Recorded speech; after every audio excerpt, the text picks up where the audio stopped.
আজ নিয়ে চলে এসেছি বিস্কুট দিয়ে একটা বেকারি বিস্কুটের রেসিপি। হ্যাঁ, ঠিকই শুনেছো, বিস্কুট দিয়ে বেকারি বিস্কুটের রেসিপি বা কুকিজ যাই বলো না কেন। ঘরে থাকা নরম বিস্কুট দিয়ে তোমরা এটা বানিয়ে নিতে পারো। আমি কিন্তু বানিয়েছি আমার গোপুসোনার বিস্কুট দিয়ে। তো এই যে দেখো, যখন ঠাকুরের অনেক প্রসাদ আমার কাছে জড়ো হয়েছে, এভাবে একসঙ্গে রেখে দিই। কিছু বিস্কুট আছে এর মধ্যে, নকুলদানা আছে, বাতাসা আছে। তো সবগুলোকে আমি এভাবে হাত দিয়ে ভেঙে নিয়েছি। যেহেতু বিস্কুটগুলো নরম হয়ে গেছে, তো এইভাবে হাত দিয়ে কিন্তু সহজেই গুঁড়ো হয়ে যাচ্ছে। তোমরা চাইলে মিক্সি দিয়েও করে নিতে পারো। আর এই যে নকুলদানাগুলো দেখছো, এগুলো অটোমেটিক গলে যাবে যখন আমি দুধ দিয়ে এটা মাখাবো। তো বিস্কুটগুলো খুব ভালো মতন হাত দিয়ে আমি এভাবে ভেঙে গুঁড়ো করে নিয়েছি। এরপর আমি এর মধ্যে কয়েকটা জিনিস অ্যাড করব। তো দেখো, আরও কয়েকটা বিস্কুট ছিল, বাতাসা ছিল, সেগুলোও আমি দিয়ে দিলাম। আর দিয়েছি এখানে 2 টেবিল চামচ গুঁড়ো দুধ, আর দিয়েছি 2 চামচ সুজি। এতে করে বিস্কুটগুলো খুব ক্রিস্পি হবে। আর এখানে দিয়েছি দেখো 1 চামচ বাটার। তোমরা বাটারের পরিবর্তে একটুখানি সাদা তেলও দিতে পারো, তবে বাটারটা দিলে এটা খেতে খুব ভালো লাগে।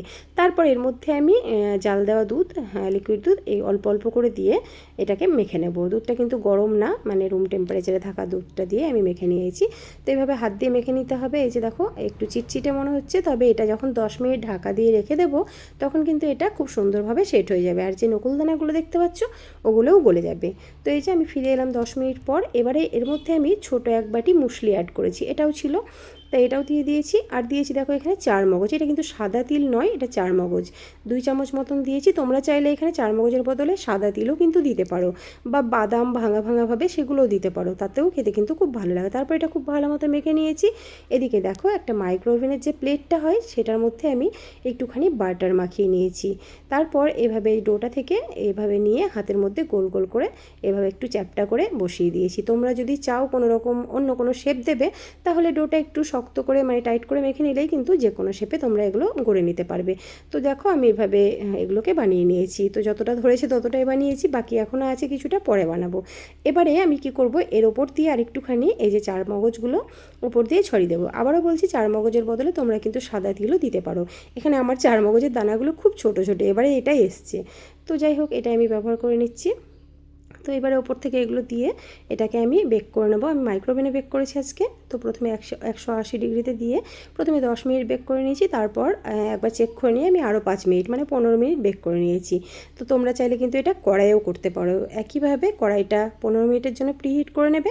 তারপর এটাকে বসিয়ে ওই 20 থেকে 25 মিনিট মতন লাগে, ঢাকা দিয়ে বেক করে নিলেই কিন্তু এটা হয়ে যাবে। আমি যেহেতু আগে কড়াইয়ে বানাতাম, তাই বলে দিলাম। তো দেখো, বিস্কুটগুলো কত সুন্দর হয়েছে। এখন প্রচণ্ড গরম, তাও আমি তোমাদের তুলে একটুখানি দেখাচ্ছি। তো দেখো, এটা দেখতে কিন্তু যতটা সুন্দর হয়েছে, খেতে কিন্তু আরও অনেক বেশি টেস্টি আর একদম ক্রিস্পি হয় এটা। তো খেতে খুব ভালো লাগে, বাচ্চারা তো ভীষণ পছন্দ করবে। এমনি যখন বিস্কুটগুলো প্রসাদ হিসাবে সবাইকে দিতে যায়, তখন কেউ খেতে চায় না, আমি নিজেও খাই না। তারপরে যখন এগুলো বানাই, তখন কিন্তু সবাই খেয়ে নেয়। আমি এই বিস্কুটগুলো দিয়ে কেক, কুকিজ, বিস্কুট এগুলোই বানিয়ে নিই। তো এই যে দেখো, আমি কিন্তু এটা ব্ল্যাক কফি দিয়ে খেয়েছি, আর আমার ছেলে খেয়েছে এটা দুধ দিয়ে। তো ব্ল্যাক কফি চিনি ছাড়া, এদিকে মিষ্টি মিষ্টি কুকিজ খেতে কিন্তু দুর্দান্ত লাগে। এটা এমনি এমনি খেতেও খুব ভালো লাগে। তো তোমরাও কিন্তু এভাবে বাড়িতেই খুব সহজে কুকিজ বানিয়ে নিতে পারো।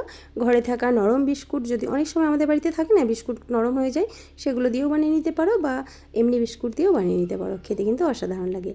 তো রেসিপি কেমন লাগলো অবশ্যই জানিও। ভালো লাগলে একটা লাইক, কমেন্ট, শেয়ার করে দিও। আর যারা ফেসবুক থেকে দেখছো, প্লিজ ফলো করে দিও। আর যারা ইউটিউব থেকে দেখছো, প্লিজ আমার চ্যানেলটি সাবস্ক্রাইব করে আমার পাশে থাকার অনুরোধ রইল। আজ তাহলে আসি, দেখা হচ্ছে পরের ভিডিওতে নতুন কোনো রেসিপি নিয়ে। ততদিনে সবাই খুব ভালো থেকো। টাটা।